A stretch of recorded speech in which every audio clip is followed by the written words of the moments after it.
datang di Dialog Ekonomi Podcast. Bersama saya Taufik Nurasan. Aku Gilang Muftazaini. Dan aku Fatma Dewi. Oke, di sini kita akan ngobrol-ngobrol gitu ya tentang pengalaman kita di dunia ekonomi ya. Betul, dunia ekonomi. Dan kebetulan juga nih kita bertiga dari jurusan Pendidikan Ekonomi di UPI begitulah. Nah, kenapa sih kalian bisa masuk ke pendidikan ekonomi? Wah, sebenarnya panjang banget ya ceritanya gitu. Dari mulai UTBK, awalnya tuh SNMPTN kalau dulu ya. Oh iya.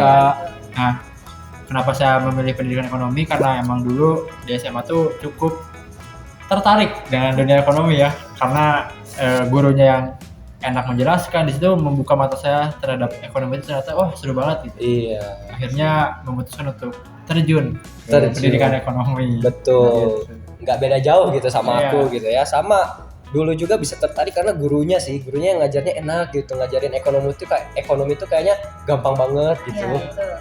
Dan ya sebenarnya pengennya mah ekonomi murni gitu ya. Oh iya. Cuman ya realistis aja gitu karena pendidikan ekonomi itu ya mudah digapai dan ada ekonominya di situ kan. Jadi ya lumayan boleh dicoba. Gimana kalau Fatma? Kalau aku sih dulu kan sebenarnya SMA-nya itu di IPA, bukan IPS. Oh, IPA. Nah, tapi kebetulan aku tuh dapat mata pelajaran ekonomi karena ada lintas minat gitu di sekolah. Nah, terus sama aku juga karena guru ekonominya itu asik, terus ngejelasinnya itu jelas banget gitu. Jadi gampang dimengerti. Nah, jadi aku kayak ya udah meskipun aku dari jurusan IPA, akhirnya aku memilih untuk masuk ekonomi karena yaitu dari pas belajar guru ekonominya menyenangkan, jadi mudah dipahami. Kalau gitu sih kalau dari aku. Emang di pelajaran IPA susah-susah jadi pindah ke IPS gitu ya? Iya, nah terus kan aku juga gaper nih, jadi ya realistis aja gitu ngelihat buat UTBK Saintek kan lumayan susah ya, matematikanya ada 2, jadi aku ya udah linjur aja gitu terus milih ekonomi. Tapi ternyata guys yang belum tahu di ekonomi juga ada matematikanya. Ya, Susah betul. banget. Ternyata ada matematika ekonomi. Betul. Di IPA boleh ada sih matematikanya 2, minat dan wajib ya waktu SMA dulu. Pas kita masuk ke pendidikan ekonomi, belajar statistika. Iya. Statistika kan ada 2 juga. Iya. Dan itu dua-duanya sulit juga ya. Iya, yang deskriptif sih masih aman ya. Ya, diferensial itu udah wah. Belum lagi ada matematika ekonominya. Belum ada ekonometrika, itu gabungan matematika, ekonomi dan statistika. Itu semester depan ya, bentar lagi loh. Iya. Jadi By the way gitu kita tuh masih semester 3 guys. Iya, Jadi guys. sebentar lagi UAS nih. Jadi kita bentar lagi menghadapi semester 4 yang katanya kata kating-kating sih menyeramkan gitu ya, mata kuliahnya. sulit. Gitu ya. Jadi terkenal dengan susahnya gitu ya semester 4 tuh. Dan kita berarti udah berapa ya? Udah setahun lebih ya? Setahun lebih Iya, ada. setahun Ada lebih. di pendidikan ekonomi gitu. Dan apa sih yang bikin kita nyaman ya? Sebenarnya kalau ngomong nyaman banyak ya. Masa banyak? Iya, banyak. Mungkin dari segi teman dulu ya. Di kelas itu enjoy, kita bisa bekerja sama dalam hal yang positif gitu. Betul. Saling mengajari dan segala macamnya. Dan kalau dari segi dosen pun, dosen juga baik-baik dan Baik-baik. ya, dan cara mereka untuk menjelaskan ke kita pun kan ngena gitu ya, masuk. Jadi kita pun enjoy di dalamnya. Dan materi-materi yang kita terima pun dari mereka termasuk yang mudah dipahami gitu. Walaupun banyak juga yang agak sulit dan butuh ekstra lebih gitu untuk memahaminya. Kalau dari Fatma gimana nih? Oke, kalau dari aku sih selama kuliah nih ya, kalau dilihat dari dosen-dosennya tadi bener ya, banyak dosen yang memiliki potensi yang bagus itu. Jadi emang mungkin mereka udah ahlinya juga, jadi ketika ngejelasin ke kita, khususnya aku tuh bisa mudah dimengerti. Terus dari dari segi materi nih, kan aku dari IPA, kayak banyak materi yang ternyata ini susah ya guys. Iya betul. Jadi emang sama temen pun itu sangat berpengaruh gitu. Artinya kan bisa belajar bareng sama teman-teman gitu karena masih banyak materi yang belum dipahami. Jadi saya terkaget-kaget melihat materinya. Betul sekali. Karena dulu kan ya nggak belajar secara mendalam gitu, karena aku pun dapat pelajaran ekonomi itu cuma di semester 1 aja. semester 1 ya, kelas 10 doang gitu. Jadi kelas 11 sama kelas 12-nya aku udah nggak dapat lagi materi ekonomi gitu sih dari aku. Dari aku sendiri mungkin ya emang lingkungan yang di sekitar aku sih yang bikin aku nyaman sama pendidikan ekonomi sendiri gitu. Plus dengan lingkungan yang seperti itu otomatis gitu kalau belajar tentang materi perekonomian tuh jadi lebih masuk gitu. Soalnya ada bantuan dari sana sini gitu, nggak stres sendiri dan suportif banget gitu di angkatan kita. Parah. Keren sih. Siapa sih ketua angkatannya? Jadi lingkungan belajar kita tuh emang penting juga ya guys. Buat kita ke depannya. Betul. Ya di sisi lain juga selain lingkungan tuh kita ngomongin materi nih sekarang. Oke. Materi yang mungkin kalian suka gitu dari SMA mungkin atau sampai sekarang apa nih? Wah, kalau dari aku pribadi gitu ya, yang cukup menarik perhatian aku gitu terkait materi dari ekonomi ini tuh soal permasalahan ekonomi gitu. Karena ya permasalahan ekonomi kan sangat luas ya dan enak gitu mencari-cari apa aja sih permasalahan ekonomi terutama di Indonesia negara kita tercinta gitu yang masih banyak problematiknya terhadap ekonomi seperti itu. Dan lagi kan kalau kita ngomongin ekonomi di sini kan permasalahannya bukan hanya tentang perdagangan, bukan hanya tentang ekspor impor, malah ekonomi itu lebih dekat dengan kehidupan sehari-hari gitu. Lebih luas lah. Iya, mungkin ada contohnya Gilang? Ya, kalau dari negara kita sendiri gitu, mungkin pas tahun 2020 ya waktu itu terjadi kelangkaan minyak gitu di mana-mana sampai di rumah mama aku gitu sampai nyari-nyari minyak kemana-mana kan dan sama-sama. Iya, dan harga minyak pun di tahun itu kan melonjak tinggi ya. Pada saat itu masih ada COVID-19 itu. Nah, di situ mulai berpikir kayak kenapa ya minyak bisa langka, kenapa minyak bisa mahal gitu. Nah, itu menjadi hal yang mendorong aku untuk mencari gitu hal itu teh. Gitu. Oh iya bener banget sih waktu itu tahun 2020 ya minyak tuh langka dan mahal gitu. Susah banget nyarinya dan emang kenapa sih hal itu bisa terjadi gitu? Aku juga masih bingung sih. Kenapa?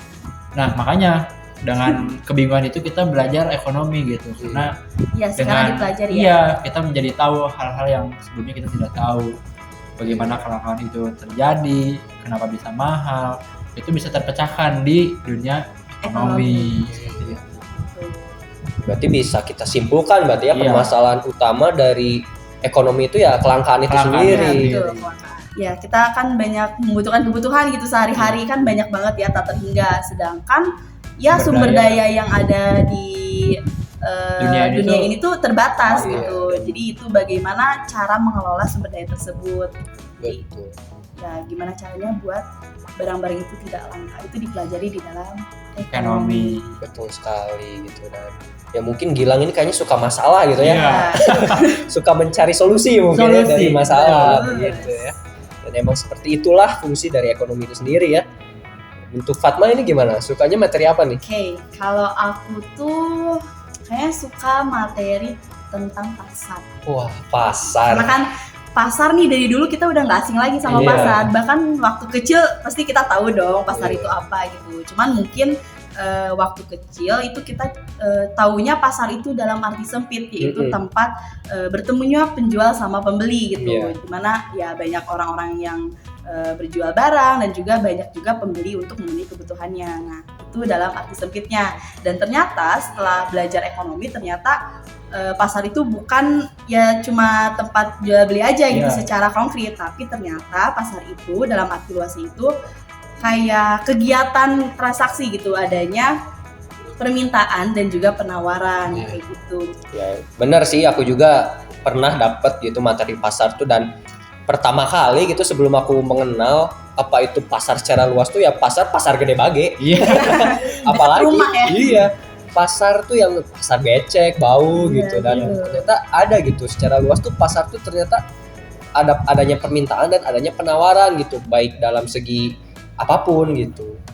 Berarti ya pasar sendiri tidak hanya sebagai tempat berjualan aja ya. Ternyata di dalam ilmu ekonomi itu dijelaskan lebih luas dan lebih dalamnya lagi apa itu pasar gitu.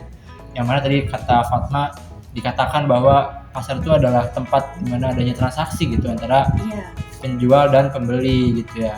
Iya, dan gak hanya terpatok sama ya tempat kayak pasar tadi gitu, tapi Iya. kan sekarang apalagi zaman udah modern ada ada aplikasi online shop gitu kan, Iya. itu juga termasuk ke dalam pasar.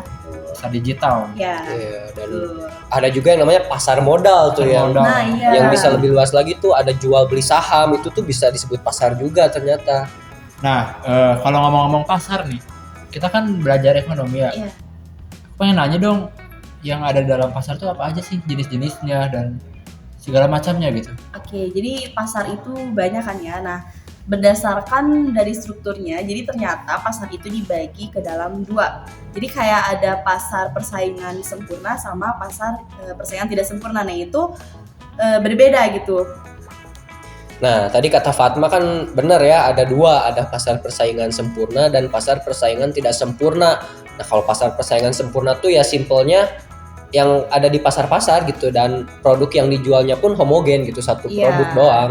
Ya gitu. Gitu, Jadi dan- kayak penjualnya itu banyak, Nah, terus pembelinya juga banyak. Nah, itu Betul. ciri-ciri dari pasar persaingan sempurna. Nah, terus ya seperti yang ada di sekitar kita gitu. Contoh produknya itu kayak hasil pertanian, Betul. terus ada pasar uang, terus pasar modal yang kayak gitu untuk pasar persaingan sempurna contohnya. ya oke, dan mungkin ada lagi namanya pasar persaingan tidak sempurna, Tidak nih. sempurna. Nah, ada jenisnya lagi di pasar persaingan tidak sempurna tuh, yang aku tahu sih ada monopoli ya. Iya, Gitu. tuh ada monopoli, ada monopolistik sama Oligopoli. oligopoli. Iya.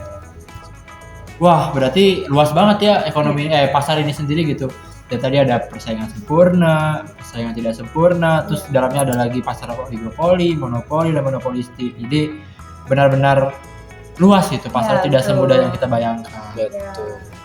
Nah, tadi kan udah nih Gilang sukanya sama masalah gitu dan suka cari solusi dari masalah tersebut. Fatma sukanya sama pasar, mungkin calon ibu-ibu Iya, jadi sukanya ibu ya, pasar. suka belanja, jadi suka pasar. Betul. Nah, mungkin dari aku sendiri nih, materi yang benar-benar menarik perhatian aku saat belajar ekonomi itu di bab pertama sih, Apa tuh? permintaan penawaran apalagi. Oke. Itu yang paling ikonik sih dari Iya ekonomi. sih, betul sih. Kayak ekonomi itu sama dengan permintaan dan penawaran. Betul Iya. banget. Ada permintaan, demand, dan supply. Oh gila, Iya. udah kayak keren banget Ya, tuh itu udah dicoba. sarjana ekonomi. Ya seperti kita tahu gitu ya, permintaan, penawaran. Kalau kita lihat ke teorinya gitu, semakin banyak barang yang diminta gitu, maka dalam teori atau dalam grafik, maka harganya itu akan semakin murah gitu ya. Iya gitu, itu tandanya harganya murah. Nah, begitupun tapi berbanding terbalik dengan konteks penawaran gitu. Ya, Kalau betul. penawaran semakin harganya naik, maka penawarannya juga semakin tinggi gitu. Iya. Iya, betul. Ya, emang itu sih yang sebenarnya gampang gitu gampang dipahaminya gitu.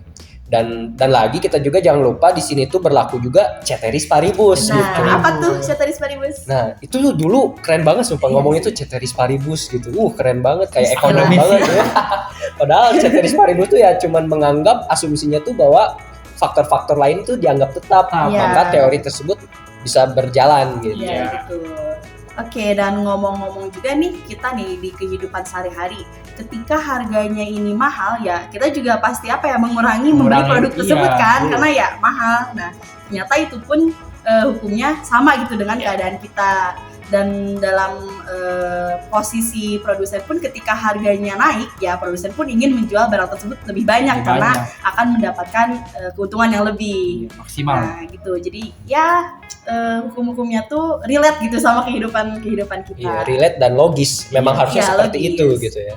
Nah, jadi dengan kita berbincang tadi cukup Ya. lama ya, Iya. ternyata dapat disimpulkan gitu bahwa ilmu ekonomi itu sangat luas sekali dan benar-benar kompleks ya. Iya, Dari kompleks. segi permasalahannya, terus tadi pasar dan juga permintaan dan penawarannya itu benar-benar harus kita pelajari dengan mendalam gitu. Iya, karena kan itu juga relate gitu sama kehidupan kita Iya. sehari-hari dengan kita adanya permintaan, terus penawaran dan membutuhkan barang-barang yang tersedia di pasar. Tuh. Gitu. Betul sekali, dan ya mungkin podcastnya dicukupkan dulu sekian ya, karena Iya. kita mau kelas. Iya. Kita kan masih mahasiswa, harus kelas dong. Bentar lagi UAS, guys. Doakan belajar. Ya, seperti itulah podcast kami. Sampai jumpa di podcast selanjutnya. Dadah. Dadah.